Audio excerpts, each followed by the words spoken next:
Olá, que a graça e que a paz do Senhor Jesus Cristo estejam com todos vocês que nos acompanham aqui através deste canal e que o Senhor use a sua palavra para falar ao nosso coração. Quero convidar você para a leitura que faremos no livro do profeta Daniel, capítulo 1. Eu farei a leitura do capítulo 1 do livro de Daniel e nós então refletiremos aqui sobre o ensino que consta nesta passagem.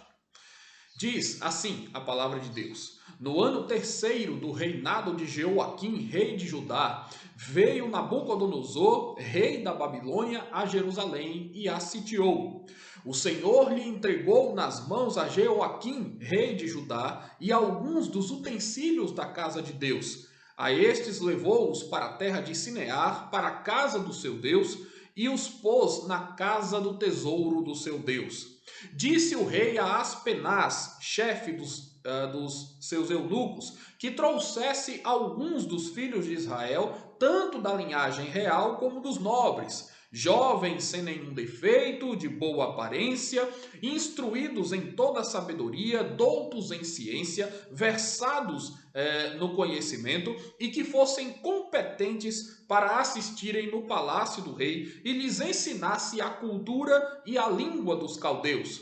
Determinou-lhes o rei a ração diária das finas iguarias da mesa real e do vinho que ele bebia, e que assim fossem mantidos por 3 anos, ao cabo dos quais assistiriam diante do rei. Entre eles se achavam dos filhos de Judá Daniel, Ananias, Misael e Azarias. O chefe dos eunucos lhes pôs outros nomes, a saber, a Daniel, o de Beltesazar, a Ananias, o de Sadraque, a Misael, o de Mesaque, e a Azarias, o de Abednego.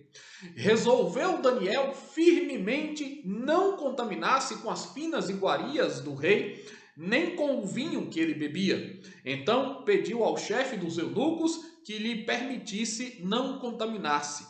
Ora, Deus concedeu a Daniel misericórdia e compreensão da parte do chefe dos eunucos. Disse o chefe dos eunucos a Daniel: tenho medo do meu senhor, o rei, que determinou a vossa comida e a vossa bebida. Por que, pois, veria ele o vosso rosto mais abatido do que os outros jovens da vossa idade? Assim poríeis em perigo a minha cabeça para com o rei. Então disse Daniel ao cozinheiro-chefe, a quem o chefe dos eunucos havia encarregado de cuidar de Daniel, Ananias, Misael e Azarias: experimenta, peço-te, os teus servos 10 dias, e que se nos deem legumes a comer e água a beber. Então se veja diante de ti a nossa aparência e a dos jovens que comem das finas iguarias do rei, e segundo vires, age com os teus servos. Ele atendeu e os experimentou 10 dias. No final dos 10 dias, a sua aparência era melhor. Estavam eles mais robustos do que todos os jovens que comiam das finas iguarias do rei. Com isto, o cozinheiro-chefe tirou deles as finas iguarias e o vinho que deviam beber e lhes dava legumes. Ora, a estes 4 jovens Deus deu o conhecimento e a inteligência em toda a cultura e sabedoria, mas a Daniel deu inteligência de todas as visões e sonhos. Vencido o tempo determinado pelo rei para que os trouxessem, o chefe dos eunucos os trouxe à presença de Nabucodonosor. Então o rei falou com eles e entre todos não foram achados outros como Daniel, Ananias, Misael e Azarias. Por isso passaram a assistir diante do rei. Em toda a matéria de sabedoria e de inteligência sobre o que o rei lhes fez perguntas, os achou 10 vezes mais doutos do que todos os magos e encantadores que havia em todo o seu reino. Daniel continuou até o primeiro ano do rei Ciro. Gostaria de fazer uma oração com você nesse momento. Senhor Deus, amado Pai, pedimos a Ti que nos abençoe a todos aqueles que estão nos acompanhando, seus lares, suas demandas, que o Senhor esteja ao lado de cada um, ó Deus, que a tua presença abençoadora, enriquecedora, que a tua presença consoladora possa, ó Deus, de fato fazer uma grande diferença no viver de cada um daqueles, ó Deus, que ouvem atentamente os teus ensinamentos, a tua mensagem.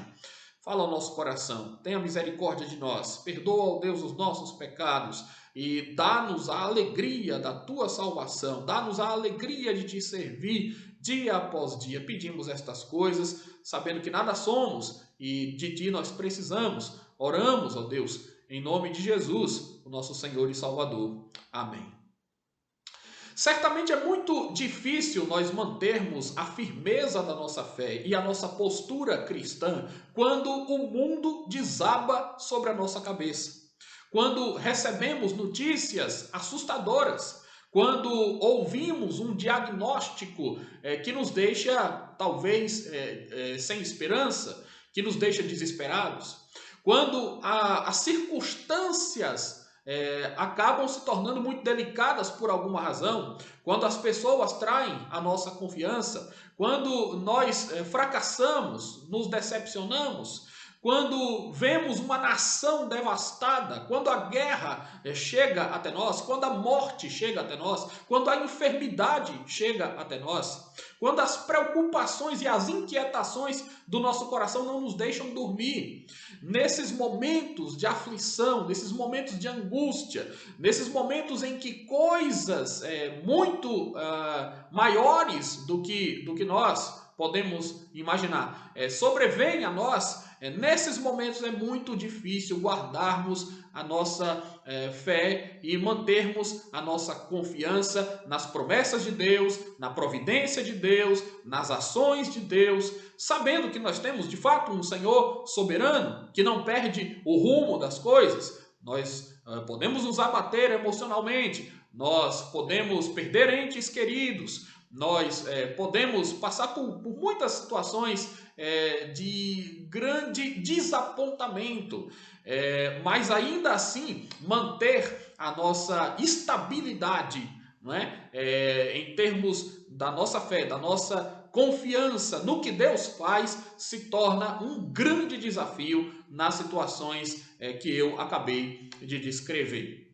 Muito bem, nós estamos diante de uma dessas situações na história do povo de Deus. O capítulo 1 do livro de Daniel nos traz um relato de um dos momentos mais tristes, de um dos momentos mais difíceis da história do povo de Deus no Antigo Testamento, que é o momento em que Israel, a nação de Israel, é invadida pelos babilônios. E eles então têm a sua cidade arrasada, eles têm o seu templo derrubado, eles têm as suas plantações queimadas, não é? Então os babilônios invadem a nação de Israel. Tudo acontece, na verdade, bem registrado aqui no texto, né? No ano 3º do reinado de Jeoaquim. O ano 3º do reinado de Jeoaquim é o ano em que Nabucodonosor enfrentou os assírios e os egípcios, numa batalha que os historiadores muito bem conhecem e que entrou para a história como sendo a Batalha de Carquemes, né? Nabucodonosor, com o seu poderoso exército, havia vencido os assírios e os egípcios em uma só batalha, que deu para os babilônios, então, a condição de assumirem o status de potência maior no contexto do mundo daquela época. E aí, Israel foi a nação que agora, né, também foi invadida, também sofreu consequências ali daquela invasão, e vários, então, dos israelitas ou morreram ou foram levados cativos para servir na terra estranha, lá na Babilônia, onde eles acabaram ficando por 70 anos. Não é? Mas há um detalhe, há uma sutileza no texto que chama a nossa atenção. O texto afirma, não é? A narrativa traz para nós a informação de que não foi Nabucodonosor quem de fato triunfou sobre o povo, pelo menos não devemos considerar apenas os seus próprios méritos, a sua capacidade militar, não podemos considerar apenas a sua estratégia, não é? O seu plano bem executado, mas na verdade a informação que deve saltar aos nossos olhos e que está aí já no versículo 2 é que Deus entregou o seu próprio povo. Deus, na sua soberania, entregou o seu próprio povo de Israel nas mãos dos babilônios. E eu sei que isso, por si só, já suscita algumas dúvidas. Ora esta, será que Deus pode, então, castigar o seu próprio povo? Será que isto seria algo justo ou correto? Não é? Que um povo mais ímpio do que o povo de Israel, que um povo que não teme a Deus, um povo que rejeita as leis do Senhor, possa escravizar o próprio povo de Deus, disciplinar o próprio povo de Deus. Certamente isso acontece porque Deus é soberano e porque Deus tem propósitos para cumprir. E Ele cumpre os seus propósitos, né? A despeito das nossas falhas, a despeito de nós não entendermos, às vezes, a maneira como Deus age, Ele continua tendo, como sempre teve e sempre terá, o controle da história nas suas mãos. A história do mundo está nas mãos de Deus. Os governantes estão nas mãos de Deus. Os homens ímpios estão nas mãos de Deus. Os homens crentes estão nas mãos de Deus. A igreja está nas mãos dele. Né? Então, não pense que alguma coisa pode acontecer sem a permissão de Deus. Não pense que você pode sofrer algum tipo de abalo se Deus não tiver, de fato, alguma intenção, algum plano para se realizar na sua vida. E os planos de Deus são sempre os melhores. Né? Deus é aquele que pode transformar mal em bem. Deus é aquele que pode nos dar muito mais do que tudo aquilo que nós imaginamos, pedimos ou pensamos. Não é certamente agradável passar por um momento de provação, mas os momentos de provação fazem com que nós compreendamos coisas acerca de Deus que não compreenderíamos de outro modo. Os momentos de provação fazem com que nós amadureçamos e cresçamos na fé, como certamente não aconteceria de outro modo. Deus sabe de todas as coisas. Ele é soberano sobre o céu e sobre a terra. As nações obedecem à sua voz. Ele tem as nações como um pingo d'água, como um balde, não é? Sob o seu controle, sob o seu domínio. Já nos dizia Isaías lá no capítulo 40, né? As nações diante dele são como nada. Os homens são diante dele como gafanhotos. Ele é o Senhor de todas as coisas. Por mais que alguém seja o soberano supremo desse mundo, por mais que Nabucodonosor tivesse levado os babilônios a uma condição de primeira potência, por mais que hoje nós tenhamos também os poderosos da terra, eles estão nas mãos de Deus, não é? E Deus olha para eles como um nada. Não no sentido de que Deus não tenha consideração pelos seres humanos, né? Mas no sentido de que todo o poder que os homens angariam, toda a força, toda a influência que os homens têm, toda a capacidade de gerenciamento administrativa que os homens também possuem, todo o império que os homens constroem diante de Deus são como nada, porque nós estamos falando do Senhor do universo. Nós estamos falando daquele que move os astros no céu. Nós estamos falando daquele que não é surpreendido por ninguém, por nada nem ninguém. Os judeus, vários deles, foram surpreendidos com a invasão dos babilônios. Deus não foi. Aliás, tanto Deus não foi que Deus alertou o seu povo que isso aconteceria, né? E que eles permaneceriam por um tempo nas mãos dos babilônios. A mensagem já tinha sido enviada. Quando nós lemos o livro do profeta Jeremias, nós vamos perceber isso. Jeremias já tinha dito que por causa dos pecados do povo de Deus, o Senhor ainda os castigaria e eles seriam levados para uma terra estranha e eles permaneceriam por décadas ali. Deus estava ensinando lições pesadas, lições duras, lições severas, mas lições que o seu povo precisava aprender. E às vezes ele permite que passemos também por situações desse tipo, por situações de medo, de pânico, de horror, para que nós abramos os nossos olhos, para que nós nos despertemos do nosso sono, para que nós nos arrependamos dos nossos pecados, para que nós passemos a levar Deus a sério. Não é? Então, aquilo que para nós pode ser um acidente, aquilo que para nós pode ser uma circunstância muito difícil de explicar, para Deus não é. Porque os mínimos detalhes do que acontece na nossa vida estão definidos, determinados por Deus. Por isso, o Senhor entregou nas mãos de Nabucodonosor, o rei Jeoaquim, e também até os utensílios da própria casa de Deus, né? O que na verdade era uma grande afronta, porque quando os babilônios assaltam a casa de Deus e pegam ali os utensílios de culto, né? Aqueles objetos que eram preciosos, não apenas pelo metal, que tinha certamente valor, né? Mas justamente pelo que eles simbolizavam, pelo que eles significavam, pelo fato de eles estarem relacionados à fé do povo. E então eles retiram aqueles objetos da casa de Deus e levam para a casa do Deus dos babilônios, levam para a terra de Sinear, para a casa do Deus deles. E o texto ainda diz no verso 2 que eles puseram na casa do tesouro do seu Deus. Quer dizer, muito mais do que meramente termos aqui um povo que se sobressai sobre o outro. O que estava em jogo era uma disputa de fé. Os babilônios estavam querendo impor, né, os seus deuses, a sua filosofia. Eles estavam querendo demonstrar que eles eram maiores e superiores ao povo de Israel. E, consequentemente, que os falsos deuses deles deveriam se sobressair também sobre o Deus real e verdadeiro que nós também servimos, não é? Então, nós vamos obter essa informação aqui no texto e na sequência vejam que o rei ordena ao chefe dos eunucos que lhe trouxessem jovens com algumas características básicas. Por quê? Porque vários jovens, até por serem jovens, foram capturados e foram levados para servirem na Babilônia. Esses jovens, então, eles tinham que ser jovens com atributos especiais, não é?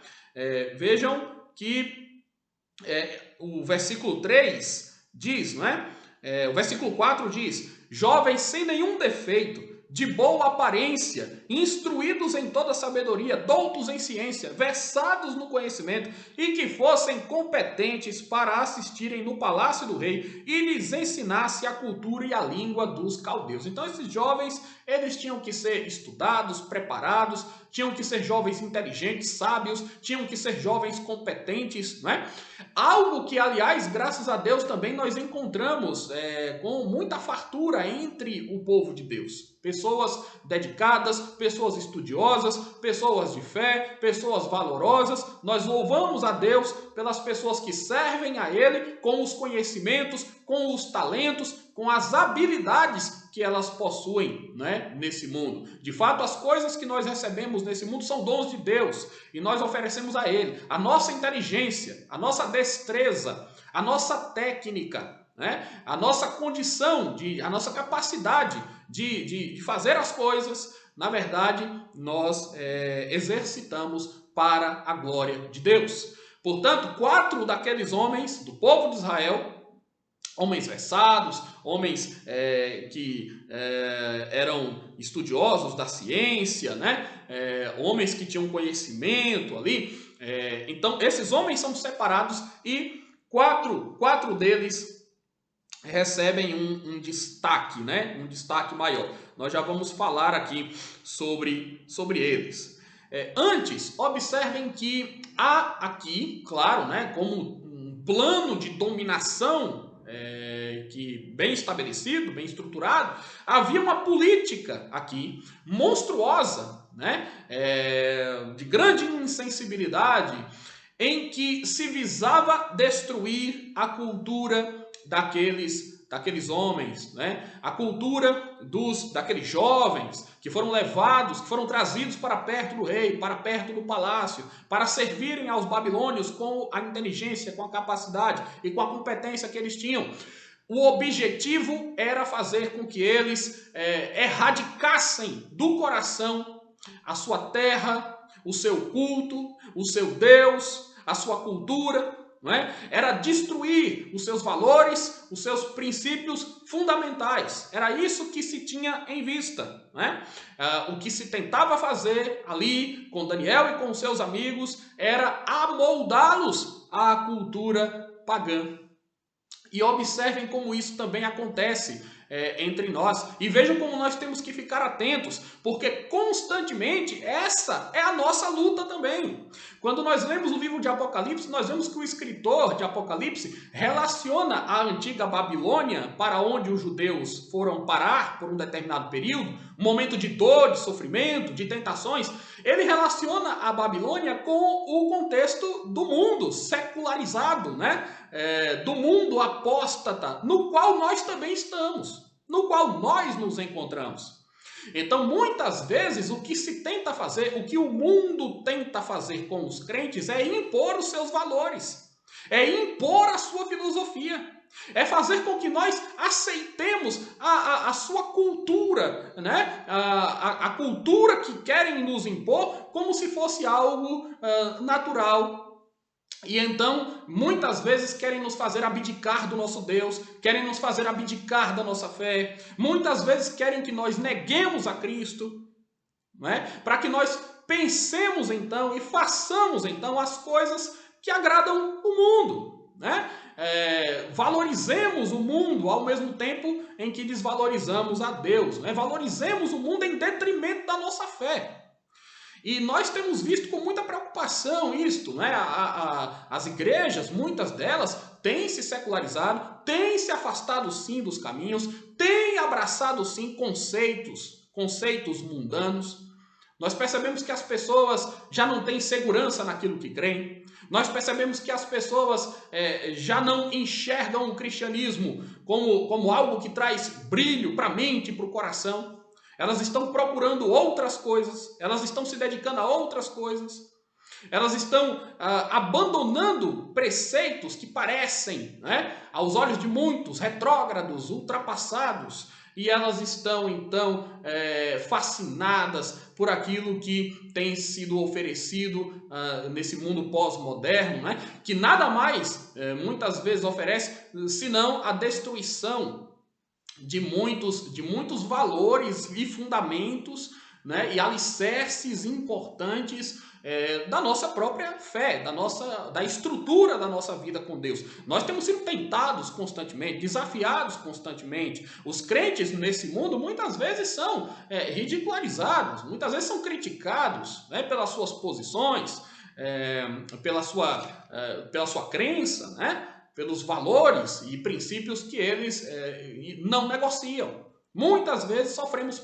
pressões do mundo em função disso. Mas aqui nós vemos que em meio àquele contexto, né, há um posicionamento firme da parte de Daniel, da parte dos seus amigos, de não se deixarem contaminar. Mas antes de falarmos sobre isso, vejam, na cultura babilônica, né, nós tínhamos ali politeísmo. Então era uma civilização que cultuava muitos deuses, portanto idolatria. Nós temos ali a prática de feitiçarias, né, de artes mágicas. Nós tínhamos ali astrologia, enfim, toda sorte de prática, né, biblicamente não recomendável, né, ou condenável, era possível de ser encontrada na Babilônia. Então a Babilônia era muito diferente de Israel, né, nesse sentido. É diante disso que os servos de Deus agora são expostos. É diante dessa conjuntura que os servos de Deus estão expostos, né? Eles pecaram contra Deus, Deus os está castigando para depois restaurá-los, né? Mas naquele momento em que eles estão recebendo o castigo, eles estão expostos a toda forma de pecado, né? E de prática que não agrada a Deus. Muito bem. 3 pontos são fundamentais, nós entendemos que 3 pontos são fundamentais dentro de uma cultura, né? Dentro de uma cultura. E esses 3 pontos estão sob ataque aqui, né? Esses 3 pontos estão sob ataque. Porque o que é que se quer fazer ali com Daniel e com seus amigos? O que se quer fazer com eles é, na verdade, destruir a identidade deles, né? Porque quando você destrói a identidade de uma pessoa, quando você destrói a identidade de uma igreja, quando você destrói a identidade de uma nação, né? Então, quando os valores são solapados, a prática da dominação, a imposição da dominação se torna algo muito mais fácil de ser feito. Por isso, né, que como povo de Deus, nós temos que valorizar a nossa identidade. Nós devemos saber quem é que nós somos em Cristo Jesus. No que é que Deus nos transformou em Cristo Jesus. Nós temos que ter consciência disso. De quem éramos, de quem somos. Pelo que nós estamos lutando. Qual é a nossa identidade. Muitas pessoas se dizem cristãs, mas elas não entendem de fato o que é ser cristã. Há uma identidade aqui. Um cristão é um seguidor de Cristo. Um cristão é um discípulo de Cristo. Um discípulo de Cristo está atento ao que Cristo ensinou, né? Está tentando alinhar a sua vida aos ensinos de Jesus, é obediente à palavra de Jesus, busca a graça de Deus e vida com Deus. Isso é uma questão de identidade, né? Imaginem vocês, então, que acontecesse conosco o que aconteceu com Daniel, com seus amigos, que invadissem nossa terra, nossa região, que destruíssem nosso povo, que derrubassem nossa igreja, né? Imaginem que fizessem isso. Imaginem que nos levassem como escravos numa terra estranha e quisessem impor ali a sua cultura sobre nós. Né? Qual seria a nossa reação? Como nós nos portaríamos diante disso? Né? Talvez ali muitos se desesperaram, muitos disseram Deus nos abandonou. Talvez ali muitos disseram não vale mais a pena, não vale mais a pena servir a Deus, sustentar a Deus. Mas a palavra que nós temos aqui é uma palavra de encorajamento para você que talvez esteja se sentindo assim, desalentado. Né? Talvez você esteja se sentindo pressionado, tentado pelo mundo. Talvez você esteja pensando que não vale mais a pena servir a Deus. Que o mundo se afastou ou tem se afastado tanto da palavra que já não vale mais a pena nós nos esforçarmos, ou os nossos esforços não terão sentido, não serão úteis, mas serão. Pode crer que serão. Nós temos que nos manter firmes e confiantes naquilo que Deus faz. E servirmos a Deus onde quer que nós estivermos, em Jerusalém ou na Babilônia, no mundo ou na igreja, em casa, na família, na rua, no trabalho, nos nossos relacionamentos, em qualquer situação ou circunstância, no momento difícil da agonia, no momento alegre da celebração. Nós temos que nos portar como cristãos e como crentes e como servos de Deus em todos os momentos, em todas as situações. Bom, mas eu disse que tem 3 pontos aqui que eles vão atacar na cultura judaica daqueles homens, né? Na verdade, em toda e qualquer cultura, esses 3 pontos são muito importantes. Nós estamos falando da língua, nós estamos falando da comida e nós estamos falando dos nomes pessoais, né? Então vejam, sobre a língua, é dito no final do versículo 4 que o chefe dos eunucos deveria ensinar a cultura e a língua dos caldeus. Então Daniel e seus amigos deveriam aprender um novo idioma. E o idioma é parte também da identidade de um povo, não é? É parte da identidade de uma nação. Mas eles agora, os judeus levados cativos para a Babilônia, deveriam aprender o o idioma dos caldeus, né? Eles tinham que falar como os caldeus. Eles tinham que se pronunciar como os caldeus, né? Então, isso é que significa aqui aprender a linguagem. Vejam, é uma desconstrução do que se tinha anteriormente para uma reformulação de acordo com aquilo que pretendiam os babilônios. Como no mundo de hoje acontece, né? Há uma tentativa de desconstruir valores, desconstruir realidades, desconstruir estruturas e não se constrói muita coisa, né, no lugar. Na verdade, muitas vezes, em momentos da história, em nosso momento também, muitos esforços são feitos, né, para se destruir tradições, né, para se destruir boas tradições, né, e não se constrói exatamente nada de muito positivo, né, no lugar. Então, que eles esquecessem a língua deles. Era isso que se tinha em vista. Que eles aprendessem um novo idioma. Esse é um primeiro aspecto. Um outro aspecto aqui, a comida. A comida, versículo 5. Determinou-lhes o rei a ração diária das finas iguarias da mesa real e do vinho que ele bebia, e que assim fossem mantidos por 3 anos, ao cabo dos quais assistiriam diante do rei. Então, vamos mudar a dieta deles. Eles não podem mais comer o que eles sempre comeram, né? Quer dizer, você vai tentando apagar as memórias, né? Certamente você tem aí o seu alimento preferido, os seus pratos preferidos, né? E certamente alguma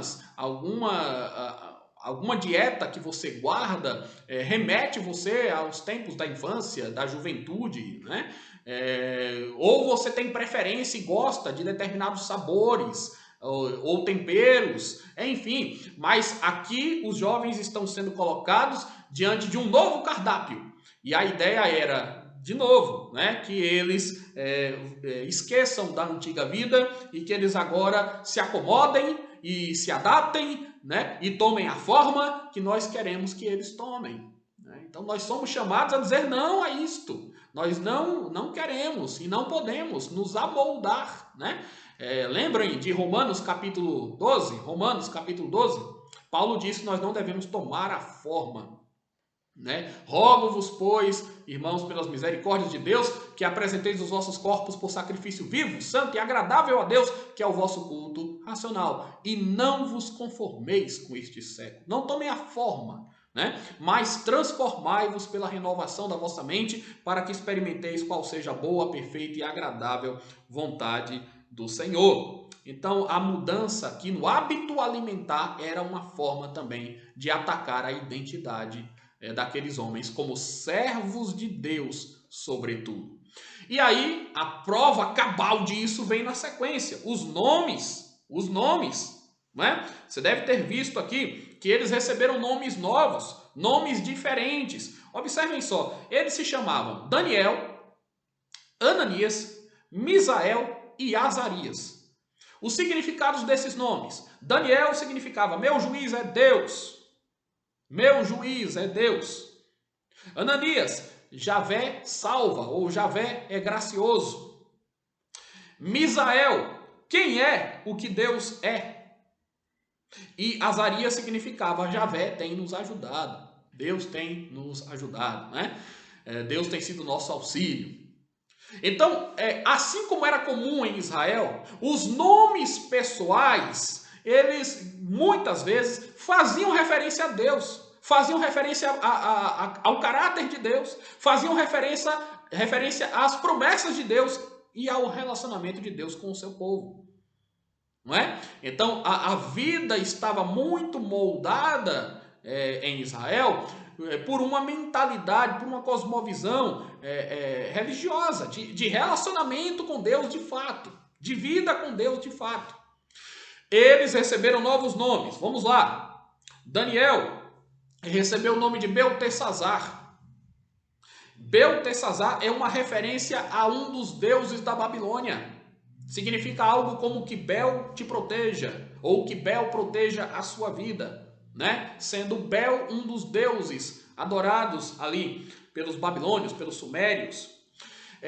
Ananias, que antes tinha esse nome, né? E fazia referência a Deus, Javé é gracioso, agora recebe o nome de Sadraque, o mandamento de Acu, uma outra divindade pagã. Misael, que significava quem é o que Deus é, agora recebe um outro nome, Mesaque, quem é o que Acu é. Né? Então Acu, uma outra divindade também adorada, conhecida dos caldeus.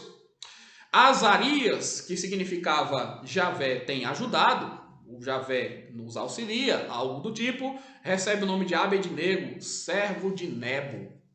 Então nós temos aqui mudanças que não são apenas mudanças fonéticas, né? Que não são apenas mudanças nos nomes por questão de preferência, de gosto pessoal, e nem simplesmente por causa de uma questão puramente cultural. Aqui estava em jogo uma questão de fé, era uma questão religiosa, sim. Por isso, aquela situação exigia uma postura firme da parte daqueles homens. E esta postura firme está delineada no versículo 8. Resolveu Daniel firmemente não contaminar-se com as finas iguarias do rei, nem com o vinho que ele bebia. Então, houve uma decisão. E eu quero dizer isso para você, né, que como crentes no Senhor, nós muitas vezes teremos que tomar decisões. A decisão de não nos corrompermos, a decisão de não nos contaminarmos, a decisão de não abraçarmos todas as filosofias que nos são apresentadas como adoráveis no mundo, como amáveis e que não necessariamente são. Nós temos que ter a postura de não aceitar a dominação cultural, a dominação mental, não é? A dominação sobre o nosso coração, que muitas vezes querem impor, porque nós permaneceremos firmes, sustentando os fundamentos do Evangelho de Jesus Cristo, sustentando os fundamentos da Palavra de Deus, que trazem para nós parâmetros eternos, valores absolutos, que o mundo não conhece, que o mundo rejeita, não é? Mas aí nós temos uma escolha diante de nós. A escolha de Daniel, lá na Babilônia, foi não se contaminar. Há muitas coisas que as pessoas vão dizer para nós, que fazem sentido e não fazem. Há muitas coisas que as pessoas vão dizer que são boas e não são. Há muitos estilos de vida que não serão apresentados como sendo algo bom e proveitoso e não são. Não são. As respostas para aquilo que é bom ou ruim, certo ou errado, justo ou não. As respostas fundamentais para que nós tenhamos um comportamento digno, as respostas que nós precisamos para que tenhamos vida com Deus dinâmica, verdadeira, estão na palavra de Deus. Então Daniel resolve firmemente não se contaminar. Os judeus eles tinham uma dieta bastante rigorosa, né? E se ele assumisse aquela postura que queriam dele ali na Babilônia, ele entendeu que daquela maneira ele estaria renegando a sua fé. Ok?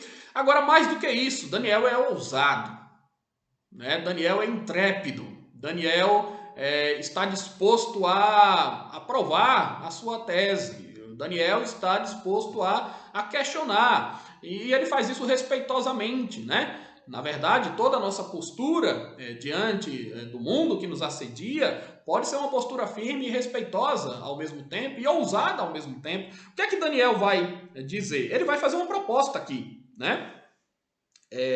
O versículo 8, no finalzinho, diz que então ele pediu ao chefe dos eunucos que lhe permitisse não contaminar-se. Ele vai conversar, ele vai dialogar com o chefe dos eunucos, ele vai fazer um pedido, né, ao chefe dos eunucos.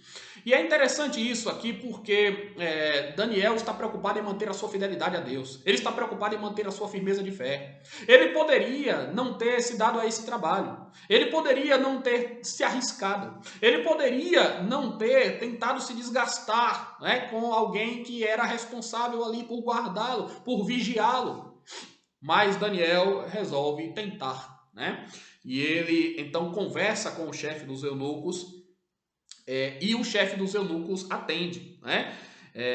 Vejam que no verso 10 ele se mostra receoso. Disse o chefe dos eunucos a Daniel: tenho medo do meu senhor, o rei, que determinou a vossa comida e a vossa bebida. Ele veria o vosso rosto aí mais abatido do que o dos outros jovens da vossa idade, e a minha cabeça estaria a prêmio. Eu colocaria em perigo a minha cabeça diante do rei. Imaginem, o rei deu uma ordem. Essa ordem não poderia ser desacatada. Nós sabemos como é que funcionava isso no mundo antigo, né? Então os reis mandavam e desmandavam. E imaginem só, o rei ordenou qual deveria ser a comida daqueles jovens. Daniel está dizendo para aquele eunuco, para aquele chefe dos eunucos, que ele não deveria obedecer ao rei, que ele deveria dar ouvidos ao que Daniel tinha para dizer e fazer um teste, né? Era um desafio. E aquele chefe dos eunucos não necessariamente precisaria ter aceitado, mas ele aceita, sabe por quê? Porque o coração dos homens é movido por Deus, né? É movido por Deus. Deus está agindo aqui na sua providência, tá?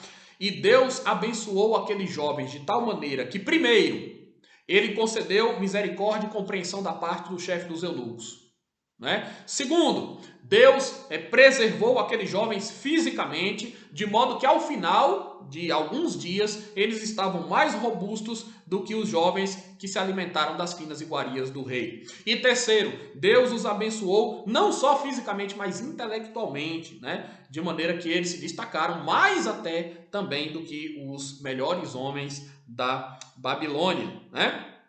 Olha só o verso 12. Daniel diz para o chefe dos eunucos: experimenta, peço-te, os teus servos, 10 dias. 10 dias. Nós queremos só isso. 10 dias. Nós não queremos nos alimentar das finas iguarias, não queremos comer, né, a comida que o rei determinou. Queremos manter aqui os nossos hábitos. Nós estamos em terra estranha, mas nós somos crentes aqui também. Nós fomos tirados da nossa terra, da nossa igreja, né? Nós somos tirados do nosso ambiente religioso, da nossa cosmovisão, da nossa mentalidade religiosa lá de Jerusalém. Nós fomos trazidos para cá, nós nos tornamos escravos. Sim, tudo isso aconteceu. Mas aqui também na Babilônia, nós queremos manter os nossos hábitos, nós queremos continuar servindo ao Deus dos céus, nós temos o compromisso de continuarmos sendo crentes, né? As circunstâncias podem ficar piores ou melhores, mas nós devemos continuar sendo crentes. Muitas coisas vão mudar no mundo em que nós estamos, para o bem ou para o mal, nós devemos continuar sendo crentes em qualquer situação. Então ele diz: experimenta os teus servos e traga legumes para nós e água para nós. E no verso 13, olha só, né, como Daniel vai longe. Então se veja diante de ti a nossa aparência e a dos jovens que comem das finas iguarias do rei, e segundo vires, age com os teus servos. Verso 14 diz que o homem que os guardava, que os alimentava, atendeu o pedido e os experimentou por 10 dias. E o verso 15 diz que no fim dos 10 dias a aparência de Daniel e de seus amigos era melhor, eles estavam mais robustos. E aí você diz: olha só como estas coisas fogem à lógica, né? Porque Deus tem controle sobre as situações. Deus tem controle sobre os nossos corpos, sobre o nosso organismo, né? Não parecia ser razoável que alguém que só comia ali legumes ou tinha uma alimentação mais restrita, depois de alguns dias aparecesse com uma aparência, né? Se mostrasse com uma aparência melhor, estivessem mais robustos, mais corados, né? Mais fortes do que os que se alimentaram de tantas outras iguarias, né? Então, mas foi exatamente o que aconteceu, né? Foi exatamente o que aconteceu. E aí o verso 16 diz que com isso o cozinheiro-chefe tirou deles as finas iguarias e o vinho que deviam beber e lhes davam legumes, né? Bom, Deus os recompensou. Deus os abençoou. Porque quando, de fato, nós assumimos essa postura de fidelidade a Deus, de obediência a Deus, Ele nos abençoa, né? Ele nos auxilia, Ele nos ajuda. E aí então o verso 17 diz que a estes 4 jovens Deus deu conhecimento e inteligência em toda a cultura e a sabedoria. Mas a Daniel deu a inteligência de todas as visões e sonhos. Quando você estuda o livro de Daniel, você vai ver que nos capítulos seguintes ele realmente se destaca pela capacidade que tinha, dentre outras coisas, de interpretar sonhos, né? Então, assim como aconteceu com José lá no Egito, que interpretou os sonhos do faraó, né? Aqui também Daniel tem essa capacidade, tem esse dom, né, que é concedido aqui por Deus, que era algo realmente impressionante ali, né, naquela época, tá? E o texto é tão enfático na bênção que Deus reservou para aqueles jovens, também em virtude da fidelidade deles, que o rei falou com aqueles jovens, os jovens foram trazidos à presença dele, e o verso 19 diz que entre todos não foram achados outros como Daniel, Ananias, Misael e Azarias. E então eles passaram a assistir diante do rei. Eles tiveram uma nova condição, uma melhor condição na Babilônia, né? Porque Deus os abençoou. Eles estavam ainda em uma terra estranha, não era a circunstância que eles queriam, não era a situação que eles desejavam. Certamente seus amigos ficaram para trás, vários deles.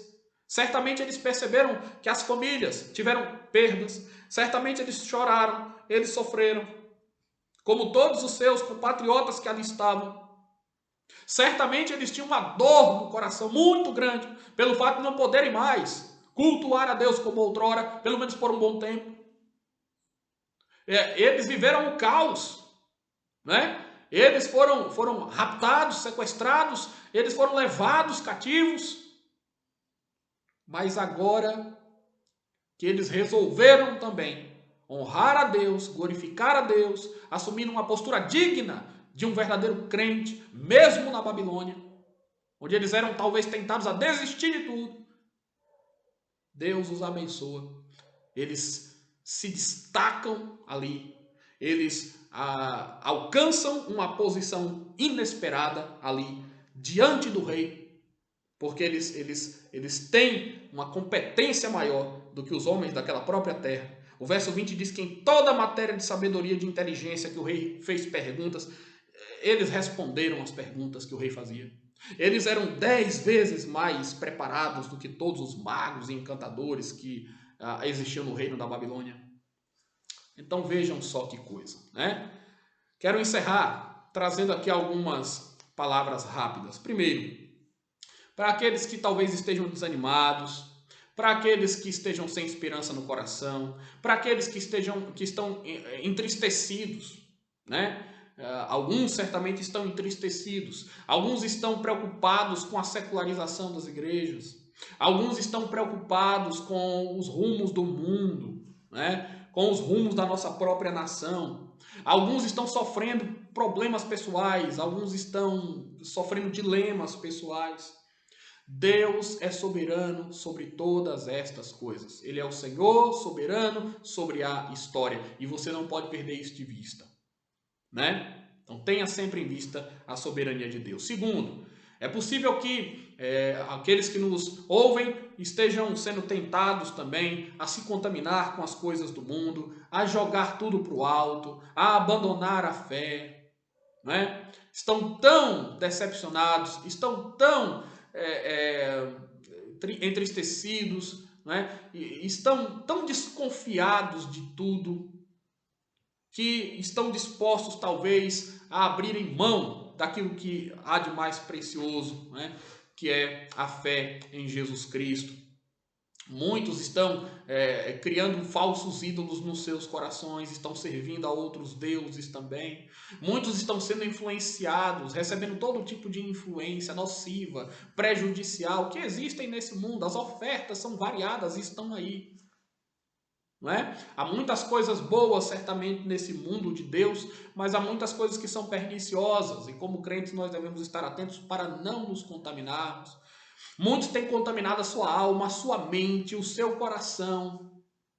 Muitos estão abraçando as filosofias, os enganos, as pregações, né? Os discursos que são feitos nesse mundo, que contrariam o padrão das Escrituras, a narrativa das Escrituras, o propósito, a vontade de Deus exposta na sua palavra, né?